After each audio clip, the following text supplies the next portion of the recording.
صرف نافرمان ہی کرتے ہیں۔ اللہ اکبر، ایسی واضح نشانیاں قرآن کہتا ہے جس کا کوئی انکار نہیں کر سکتا۔ ہاں صرف فاسق طبیعت والے جو محض دشمنی اور عداوت رکھتے ہیں وہ انکار کرنے والے ہیں۔ اللہ اکبر۔ اب اس آیت کا پہلے تو تفصیل تو سمجھیں گے مگر ذرا اسلوب دیکھیں، انداز قرآن دیکھیں۔ مجھے بتائیں نا، اعتراض کون کر رہا ہے؟ کفار کر رہے ہیں، یہودی کر رہے ہیں کہ نبی پاک پر کوئی واضح نشانی نہیں۔ اللہ کریم ان کو جواب نہیں دے رہا کہ اے ابن سوریہ یا اے یہودیوں تم جھوٹے ہو۔ اللہ اپنے حبیب سے گفتگو فرما رہا ہے۔ اس آیت قرآنی کا جو رخ ہے، جو مخاطب ہے، وہ کون ہے؟ وہ سرکار دو عالم علیہ السلام ہے۔ اللہ نے یہ نہیں فرمایا کہ اے ابن سوریہ ہم نے بڑی نشانیاں نازل کی، بلکہ فرمایا اے محبوب ہم نے آپ پر بہت سی واضح نشانیاں نازل فرمائی ہیں۔ سوچئے، اب اللہ پاک نے نشانیاں اتاری ہیں، نبی پاک علیہ السلام پر اتاری ہیں۔ پیارے آقا تو جانتے ہیں کہ میرا ہاتھ بھی معجزہ ہے، میری نگاہ بھی معجزہ ہے، آپ جانتے تھے کہ میری زبان بھی معجزہ ہے، میرے پاکیزہ قدم بھی معجزہ ہیں، مجھے رب کائنات نے سر سے لے کر قدم تک سراپا معجزہ بنا کر بھیجا ہے۔ جب نبی پاک یہ بھی جانتے کہ پورا قرآن کریم معجزہ ہے، قرآن کریم کی ہر آیت جو ہے وہ کفار کے لیے واضح دلیل ہے، تو پھر جب اللہ پاک نے یہ کیوں فرمایا کہ اے محبوب ہم نے تمہاری طرف روشن آیت نازل کی، انکار کوئی اور کر رہا ہے، بتایا اپنے حبیب کو جا رہا ہے جن کو پہلے سے معلوم ہے کہ اللہ نے کتنی واضح نشانیاں مجھے عطا فرمائی، تو یہ کوسچن تو بنتا ہے نا کہ اعتراض کرنے والا کوئی اور ہے اور بتایا حبیب علیہ السلام کو جا رہا ہے۔ اللہ اکبر۔ اصل میں یہ بڑی محبت بھری بات ہے۔ جب غیر مسلم انکار کرتے تھے نا نبی پاک کا اور ان کی نشانیوں کا، تو اب پیارے آقا کے دل پر رنج طاری ہوتا تھا، آپ غمگین ہو جاتے تھے۔ تو سرکار دو عالم علیہ السلام کا جب دل پاک دکھی ہوتا تو اللہ کریم ابن سوریہ کو جواب دینے کی بجائے کلام اپنے محبوب علیہ السلام سے فرما رہا ہے، گویا یہ بتایا جا رہا ہے کہ اے محبوب علیہ السلام یہ بدبخت اس لائق نہیں ہیں کہ ان سے بات کی جائے، انہیں منہ لگایا جائے، آپ دل رنجیدہ نہ کریں، یہ جو بدبخت بکواس کر رہے ہیں یہ اپنے بد باطنی کا اظہار کر رہے ہیں، آپ رنجیدہ نہ ہو، اپنے رب کریم کی عنایتوں کی طرف نظر فرمائیے۔ اللہ نے تو آپ کو کیا کیا عطا فرمایا ہے، اب بات سمجھ رہے ہیں کہ وہ منہ لگانے کے قابل نہیں، آپ ان کی باتوں پر دل رنجیدہ کیوں کر رہے ہیں؟ اے محبوب تمہارے رب نے تمہیں کتنی واضح نشانیاں عطا فرمائی ہیں۔ کیا خوبصورت انداز ہے قرآن کا، کیا پیار بھرا انداز ہے۔ اور یہی بات مولانا حسن رضا خان صاحب اپنے پیارے سے کلام میں لکھتے ہیں، آپ لکھتے ہیں عجب پیاری پیاری ہے صورت کسی کی، عجب پیاری پیاری ہے صورت کسی کی، ہمیں کیا خدا کو ہے الفت کسی کی، کسی کو کسی سے ہوئی ہے نہ ہوگی، خدا کو ہے جتنی محبت کسی کی۔ اللہ کتنا محبت فرماتا ہے اپنے حبیب علیہ السلام سے۔ اب میرے پیارے اسلامی بھائیوں، اس بات کو ایک اور واقعے کے ذریعے سمجھے۔ ایک بار سرکار دو عالم علیہ السلام کہیں تشریف فرما تھے، آپ کے جسم اقدس سے خون بہ رہا تھا، جبریل امین آئے۔ جبریل امین کون ہے؟ فرشتوں کے سردار ہیں۔ آقا علیہ السلام کی بارگاہ میں آئے، کہتے یا رسول اللہ صلی اللہ علیہ وسلم کیا ماجرا ہے، آپ کے جسم اقدس سے خون بہ رہا ہے؟ تو نبی پاک نے فرمایا اہل مکہ نے ظلم ڈھایا ہے۔ جبریل امین علیہ السلام نے کہا حضور یہ جو سامنے درخت ہے نا ذرا سے اپنی طرف بلائیے۔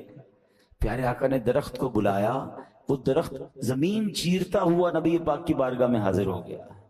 پھر فرمایا حضور اس کو واپس جانے کا حکم دیں۔ نبی پاک نے حکم دیا، درخت واپس جگہ کو چیرتا ہوا اپنی جگہ چلا گیا۔ جب نبی پاک نے اپنا یہ کمال، یہ معجزہ اپنی آنکھوں سے دیکھا نا، تو سرکار دو عالم علیہ السلام فرماتے اے جبرائیل میرے دل کی تسلی کے لیے کافی ہے۔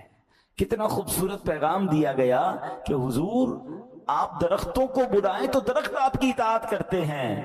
اس کا مطلب یہ کہ حضور آپ نے جو نیکی کی دعوت دی ہے نا اس میں کوئی کمی نہیں ہے، آپ نے حق ادا کر دیا ہے۔ قصور ان غیر مسلموں کا ہے، ان اندھے دلوں والوں کا ہے جو سمجھنے اور ماننے سے قاصر ہیں۔ اللہ نے تو آپ کو بڑے کمالات عطا فرمائے ہیں، تو یہ وہی انداز ہے کہ غیر مسلم انکار کر رہے ہیں، اور اللہ قرآن میں حبیب پاک سے فرما رہا ہے کہ بے شک تمہارے رب نے تم پر واضح نشانیاں اتاری ہیں، شاندار نشانیاں اتاری ہیں، تو انکار کرنے والے بدبخت ہیں، ان کا دماغ اور ان کا دل گندا ہے، اس لیے محبوب ان آیتوں کو، وہ ان نشانیوں کو ماننے والے نہیں ہیں۔ اے میرے پیارے اسلامی بھائیوں، اب یہاں نبی پاک علیہ الصلوۃ والسلام اور رب کا جو پیار ہے، اللہ کا اپنے حبیب کو دلاسا دینے کا جو انداز ہے، سبحان اللہ، مجھے ایک اور قرآن پاک کی صورت یاد آ رہی ہے۔ ہوا یہ تھا کہ جبریل امین علیہ الصلوۃ والسلام نبی پاک کے پاس وحی لے کر آتے تھے،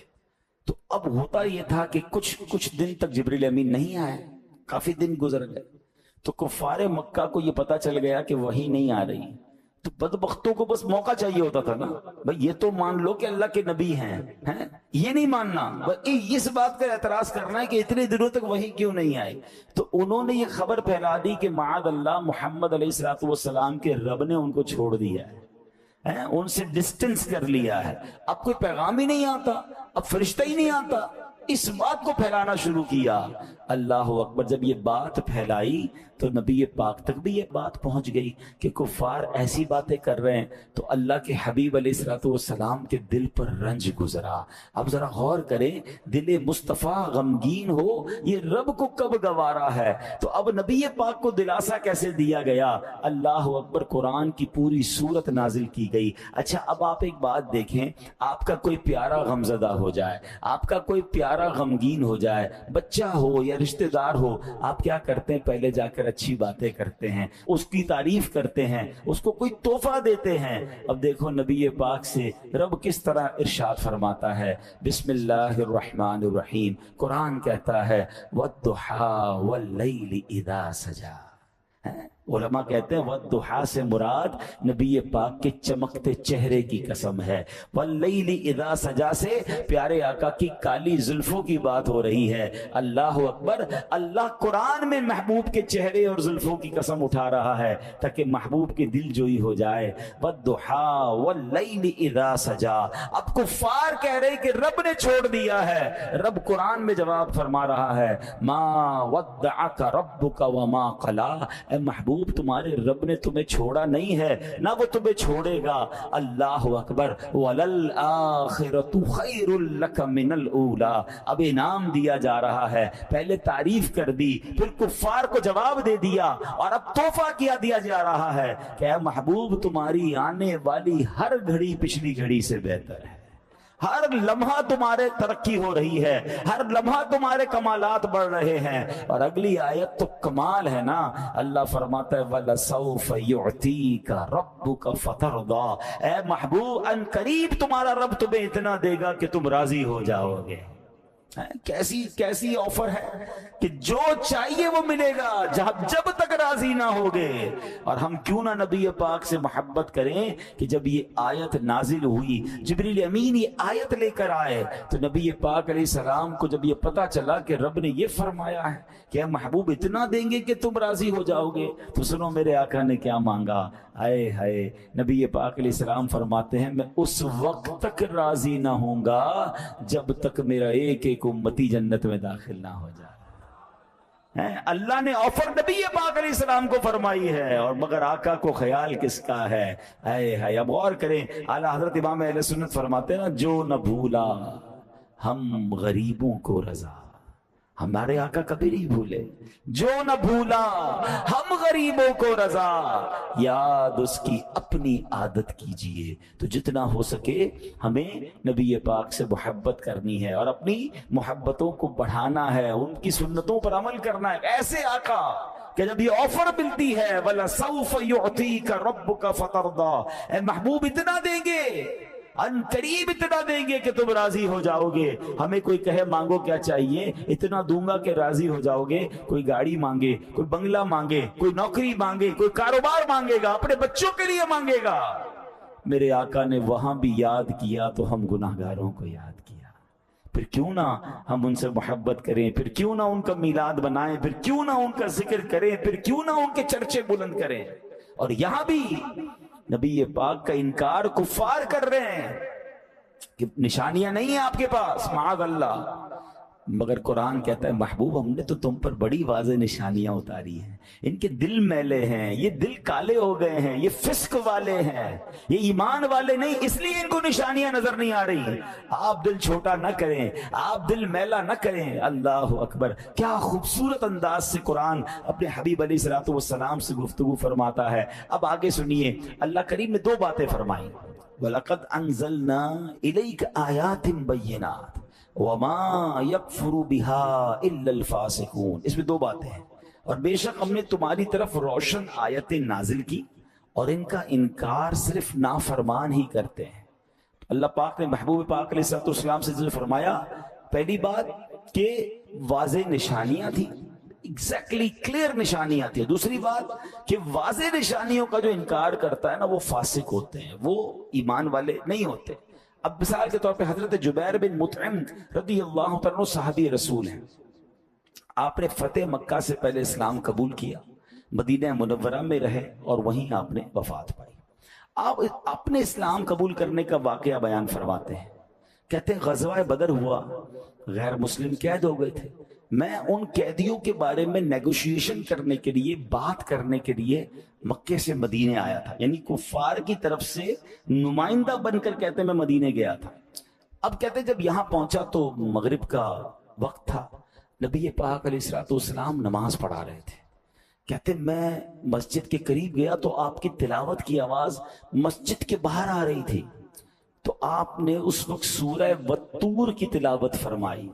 ابھی میں قرآن پاک سن رہا تھا. اللہ اکبر, ذرا غور کریں, قرآن کلام کس کا ہے؟ رحمان کا کلام ہے عز و جل. اور زبان سے کس کس ادا ہو رہا ہے؟ محبوب رحمان عز و جل. اب ذرا غور کریں کہ وہ کیسا منظر ہوگا کہ اللہ کے حبیب قرآن پڑھ رہے ہوں, اللہ کا کلام پڑھ رہے ہوں. کہتے وہ آواز مجھے باہر آئی, ایسی آواز تھی میرے دل میں اترنے لگ گئی. اور اب وہ آیت تلاوت کی نبی پاک نے, ان عذاب ربک لواقع ما لہ من دافع. کہتے ہیں اس کا ترجمہ کیا ہے؟ بے شک تیرے رب کا عذاب ضرور واقع ہونے والا ہے, اسے کوئی ٹالنے والا نہیں. وہ کہتے ہیں ان آیات کو سن کر تو میرا دل ایسے ہو گیا کہ پھٹ جائے گا. اتنا مجھ پر خوف طاری ہو گیا, مجھے یوں لگ رہا تھا کہ میں یہاں سے قدم بھی نہیں اٹھا سکوں گا اور مجھ پر عذاب نازل ہو جائے گا. بس میں نے اسی وقت کلمہ پڑھا اور مسلمان ہو گیا. دل صاف ہو تو قرآن کی ایک ایک آیت اثر کرتی ہے. کہتے ہیں ایسی نشانی کہ ایک آیت دو آیتیں سنی تو دل بدل گیا.